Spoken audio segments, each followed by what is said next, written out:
I'm sorry, but this is just too much for me. I can't take this course seriously. So I'm in Liberty University. They're putting us through criminal justice, which is very woke. It's a globalist agenda being just slid right into society through academia.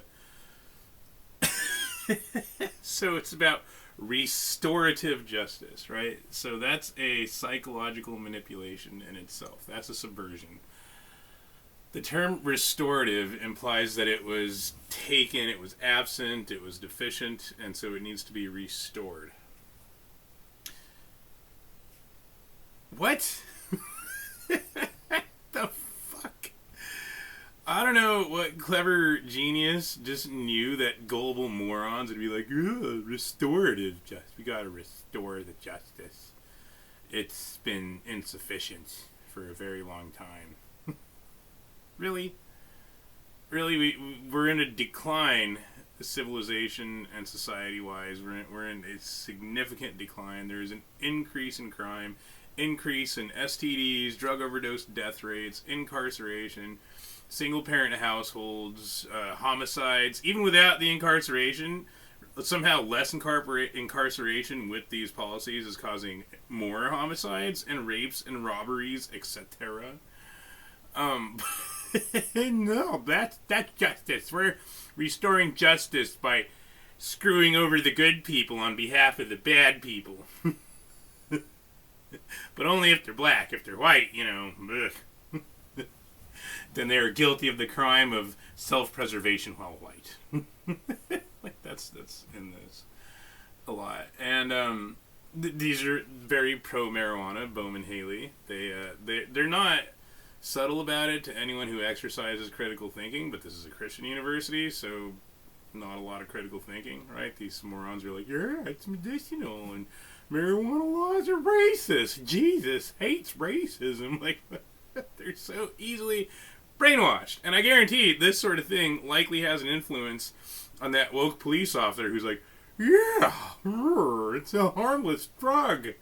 Who cares about the suicides and the homicides and the vehicular fatalities caused by marijuana, the homelessness, the welfare dependence increase, the increase in rapes, the marijuana's role in sexual assault is so prevalent that it has surpassed alcohol as the number one date rape drug in many states that have legalized.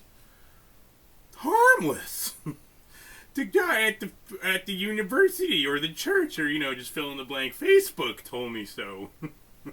Nobody ever lies on Facebook. Nobody ever lies on the internet or social media at all.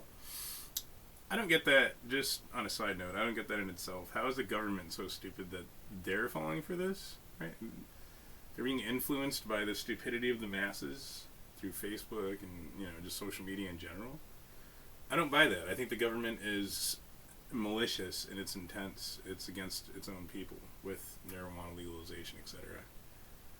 I don't think in the slightest that the government has the interests of its own citizens as a top priority. But I digress. So this assignment, you see what I mean? I can't take this seriously. It's so difficult. So we're supposed to watch something titled "How Can Restorative Justice Contribute to Social Peace and Shalom?" Shalom. So in Hebrew, shalom has many different meanings. It can mean peace. It can mean hello. It can mean goodbye.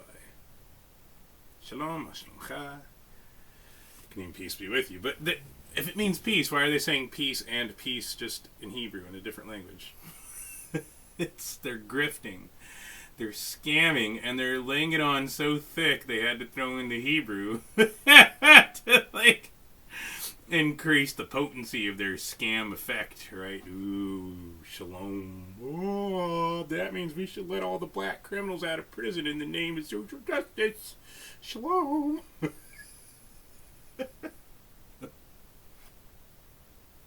And that is not an exaggeration. This is literally right below. Read Biblical Law and the Scandal of Mass Imprisonment, which is a whole Black Lives Matter thing, but they're Christianizing it. So it's like Christian Black Lives Matter. It's so stupid. Should restorative justice encourage forgiveness?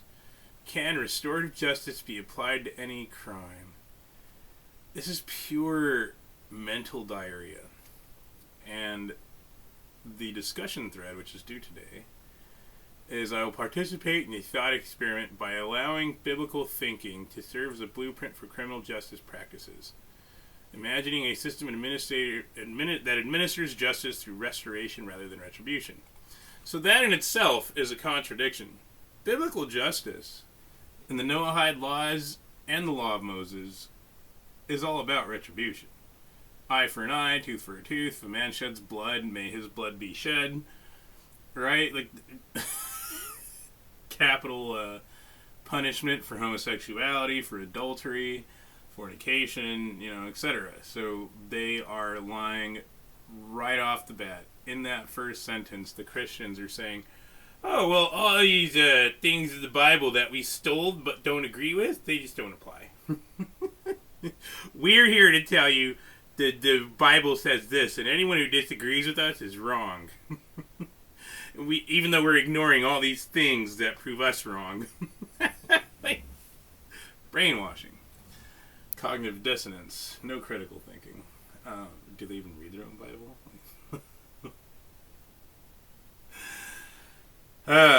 And while that's going on, there's another comment on my video about the role of cannabis in the rape of minors on Pornhub. All it says is, it wasn't the weed, man. Buh. Now, I would ask these people some serious questions, but they don't seem, cognitively capable of comprehending and processing serious questions.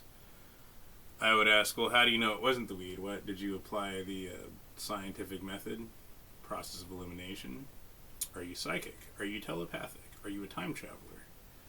Did you travel back in time to the incident without being detected and observe every single causal component and document a hierarchy of primary and secondary causal components that are contributing factors to the outcome? Did you do a timeline analysis? Did they smoke marijuana before raping the minor, or after, or during, or all three? Did marijuana cognitively compromise their mental state to where they recorded it on smartphones and uploaded the incriminating evidence to the internet? Was it marijuana being smoked by the police that led them to not arrest Pornhub employees for allowing child pornography on their websites? How do you know? No cognitive functioning there. That's another symptom of cognitive impairment caused by the marijuana junkies, junkie addiction. And so, these are the people that are influencing the government.